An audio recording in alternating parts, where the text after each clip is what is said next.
So it's a little trade up, but winning your lane in solo queue is pretty much everything. So if your laning phase gets nerfed, you got to get moved down, and because of that, I am moving Swain down a little bit. Alright, Kennen. Kennen I felt should be a little bit higher. I did move him up in tier 2 because he complements teamfights so well. If you have a Fiddlesticks, you have a Galio, you have a Mumu, anybody with a big AoE kind of skinner, and then you jump in with Kennen, it's just so much commotion going on that you just win team fights. In solo queue, if I have a Fiddlesticks on my team, oh my god, I'm like, Kennen, lock in Kennen quickly, because his laning is actually quite strong. His team fight is okay. It's a little bit weak because of the item nerfs, the Zanya split that happened a long time ago, but he is still viable. So if you get someone like Fiddlesticks or Mumu, like Galio, all these champions with big AoEs, they can just put people together for you, and you jump in with Kennen and pop your ultimate and just start doing damage. Your carries are just going to pick up kills, you're going to pick up kills, and it just flows really well. So if you have good team comp, if you have a AoE comp, Kennen just fits perfectly in there. And Kennen just complements AoE comp so well that I felt he should be moved up. Garen I did move up into tier 2 because I did feel, again, as all these champions, I felt he's a little bit too low because he is a great solo queue champion. He's got he's quite tanky. He's actually a pretty good solo lane champion too. I don't know if you guys have tried this, but he's a great solo lane top because he's got a lot of sustainability because of his passive. He deals distant damage and he can beat a lot of champions up top. But he's also a pretty good bot lane champion. Put him again like with someone like Tarek. That's a great dual lane comp. I mean, his scaling falls off a little bit to mid to late game, but if you get farmed early, which isn't that hard on Garen, he's really strong. So in solo queue, I feel he's a lot more viable than he is in competitive play. So because of that, I am moving him up in tier 2. Alright, Kog'Maw. Kog'Maw, I'm moving up to tier 2 because I believe he's probably got the strongest late game out of any AD carry. I believe he actually even beats Corki out on DPS. Not on AoE DPS, but on single target DPS. His single target DPS is just so gross. You pop W, his Q synergize is giving him attack speed. W does percent damage, which is amazing. And granted, it's magic damage, but if you go physical build, you're doing magic and physical damage, which is a disgustingly good combo because how do you counter both? You can't. You have to get both things, and it just doesn't work that well. So because of that, his single target DPS is just so high. You get to late game with Corki, like his early game, Kog'Maw's early game isn't that strong. It's okay. You're just going to be an average run-of-the-mill any champion. But when you start getting the ball rolling, you come mid game, you get a couple kills, you win a team fight. Late game, you're really farmed. Kog'Maw is a beast. He chunks people.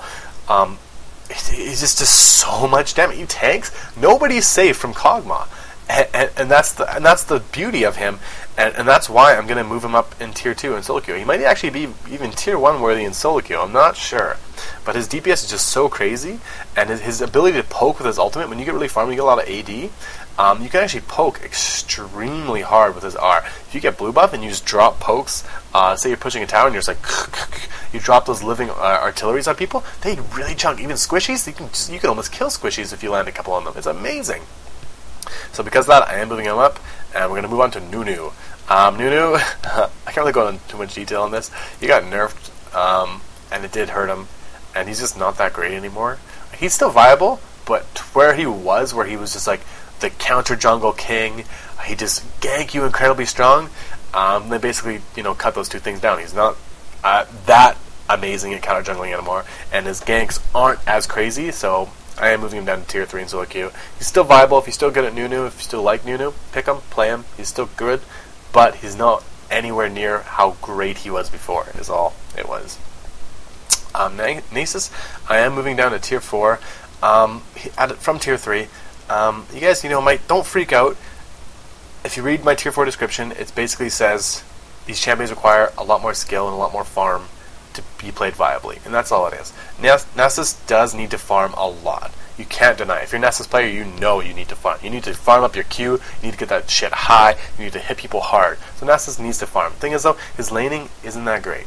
Compared to other champions, like really strong champions, his laning, it could be better. He's okay.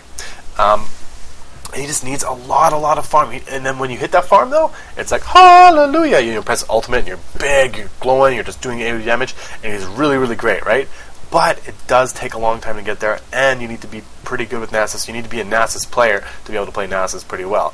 So because of that, I am moving him down to tier 4. It doesn't mean he's bad, it just means he requires more to be good at him. And I really do feel that tier 4 suits him better. Now we're going to move on to Kayle.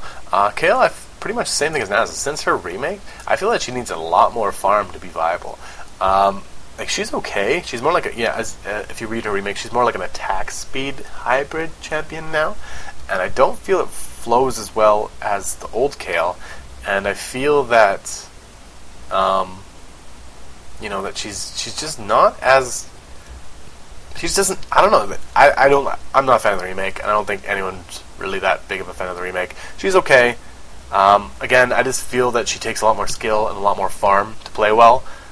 So if you are a Kayle player and you're good at her, continue playing Kayle, because I'm sure you can play her quite well. But her laning phase sustainability got nerfed. Her early game damage burst got nerfed a bit, and she just requires a lot more now. That's all I feel. So because of that, I am going to move her down into tier 4. Alright, it's new champ time. I actually missed Leona. I missed a full patch. Sorry, guys. But I am placing Leona in tier 4 for pretty much the same reasons as I'm put Nasus and Kayle to tier 4. She just requires a lot. You need to be a Leona player, and you need to know your lane matchups with Leona. If you don't get a good lane matchup, or you don't get a good dual lane, oh, it's going to suck, because she really is a little underpowered right now. I think Riot knows that too. Her ratios aren't that great. Her cooldowns are very long. Her base MS is very low, and her base stats aren't the greatest for laning. Like, she's okay, but if you get that good lane matchup, it's beautiful. I have played games on Leona where I've just carried my team completely because I had that great lane matchup. But it's so rare to get a really good one in a solo queue game. Not at low elo. Low elo, you can probably play Leona. If you're a good Leona player, you can probably play Leona every single game and do well and have fun with her. She's amazingly fun, but she does require a lot more work than other champions, I believe. She's a lot more skillful. Her ultimate takes a lot of skill compared to other skills in this game. Her E, her combo just takes, everything about her just takes more skill. And she is a little underpowered right now. So I just really feel that tier 4 suits her currently. And don't be discouraged not to play her in solo queue if you love her, if you tank her. Her late game is incredibly strong. Once you get the farm on her defensive items, she is hard to kill. You can just sit on people and destroy them. It's awesome. I love playing Leona when I get farmed because it's amazing. It's a great feeling. You literally just don't die and you sit on people and you just whack, stun, mini stun, burst. You feel like you're almost invincible. It's a great feeling, but at the same time, it's really hard to get there. So because of that, I am placing her in tier 4, and we're going to move on to Wukong, the Monkey King. I am placing in tier 3. I'm placing him in tier 3 because his laning phase actually isn't that bad.